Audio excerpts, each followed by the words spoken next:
Guys, so my name is Steve Cooper. My company is G7 HVAC. I've been in the HVAC business for about 15 years now, always in manufacturing. I went into the retrofit business there a few years ago as a result of all of the high-rise condominiums in Toronto, new, retrofit, huge group back in and around the middle of the 1965, that are actually faced with an opportunity right now of going bankrupt. Condominium corporations' maintenance fees are going through the roof. The owners are losing money daily on property value. You can't sell a condominium where your maintenance fees are $800–900 a month.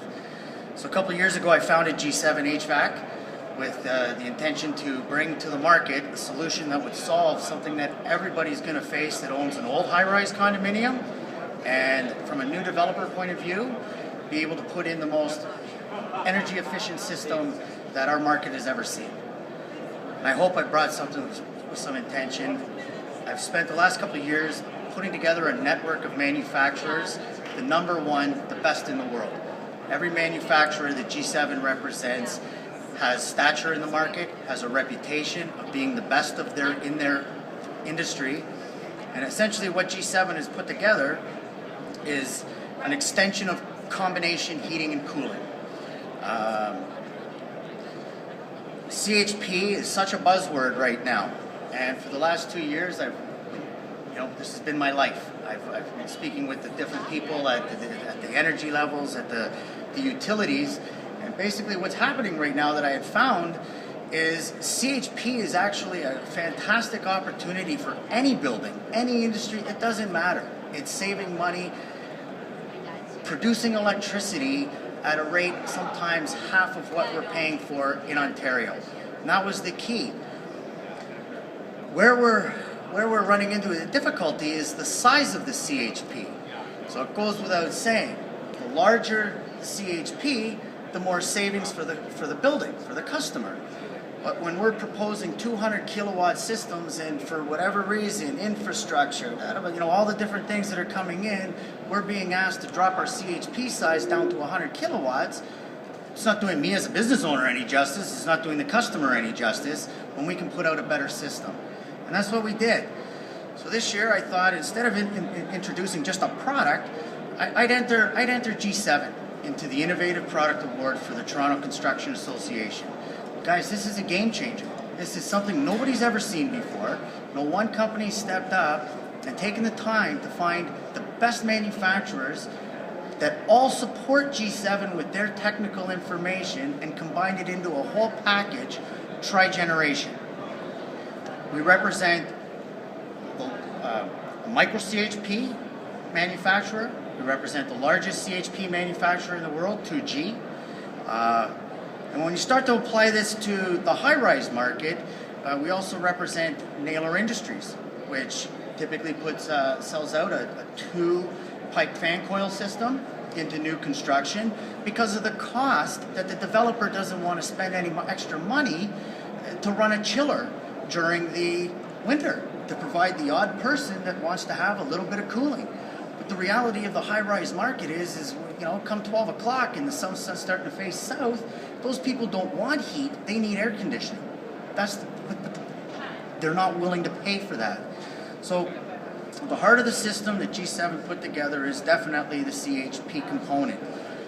The electricity being produced from natural gas, we're in Canada, we have an abundance of natural gas. This is something where costs are stable for as far as we can predict. Electricity, we all can predict where that's going to be next year, 5 years for sure. Could be double what we're currently paying right now. Where we run into the engineering side of things and where these CHP systems fall short is come May 1st, when you've got to shut your boiler systems down and turn on your chillers. Your energy costs have just went up tremendously because of the cost of operating the chiller. And what we do to combat that is we introduced the largest manufacturer of absorption chillers in the world.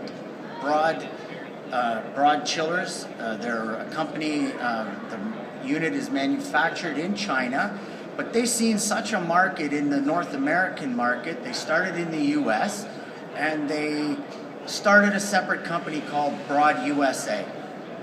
So now, come May, when you shut your boilers, typically shut your boilers off and turn on your chillers, we're going to use the waste heat that was being supplied to the fan coil systems to match your domestic hot water loads, and we're going to put that waste heat directly into an absorption chiller. It's like being a magician. You put hot water in, cold chilled water comes out. The chiller is non-electric. It has no moving parts. The refrigerant is a lithium bromide and water solution. It's environmentally friendly. There is no harm in this. And in comparison, if I had to ask any executive from Toronto Hydro right now, what is your incentive? What is your initiative?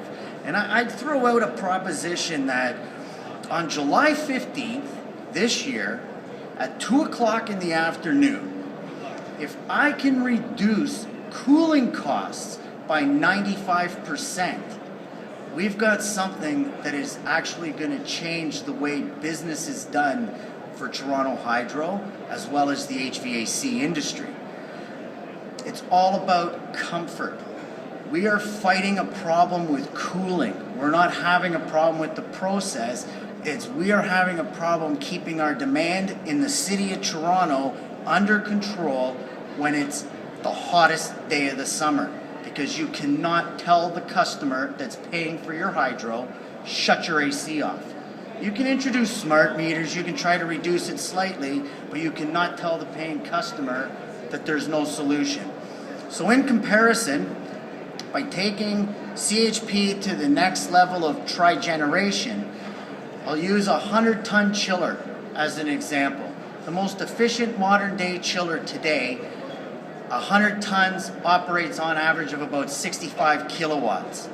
That exact same 100 tons of cooling I can produce for 2.5 kilowatts when I hook it up to my CHP system. And I think that's a game changer. It's going to change the way buildings are built. Why would I spend $1.2 million for a high-rise building down in Toronto when come noon, in the middle of the winter, I want air conditioning? I don't want to go down to my property manager and tell him, hey, buddy, I spent $2 million on this penthouse suite and I don't have air conditioning. Absorption chillers takes that away, because now, with the waste heat that I would usually be supplying my heating system in the winter, I'm now able to use that heat into my absorption chiller, changing the construction industry from a typical cheap 2-pipe system into a 4-pipe system. Now I'm giving the people that are interested in that luxury, into that, a real solution. And that's really where Trigeneration is going to go as applied to the high-rise market. There's many other options, but in the high-rise market, Toronto's one of the largest cities in Toronto, and we've got 2 major pockets of building construction. The old buildings that don't even have air conditioning, built in the 60s, and the whole bunch of groups that were built in the mid-80s that were some heat pumps, some 4 pipes, some 2 pipes. The application can be used in new construction as well as retrofit applications. And I think, guys, that's definitely the way of the future. I was very happy that the Toronto Construction Association accepted my application as an innovative product, although I'm not really out here pushing out one product. I've put together a system. I can't display what we have, but we're located over in the Energy Conservation Zone, booth number 1714, and I can, anybody interested, I can walk you through exactly how the system works. We have a model of an absorption chiller on display in the booth, and what we're basically showing on our systems right now, when we were dealing with CHP alone, was a typical return on investment of about 4.5 years. I think we're going to do a little bit better when we add the absorption chiller. Gentlemen, ladies, gentlemen, thank you for your time. That's about all I have to say.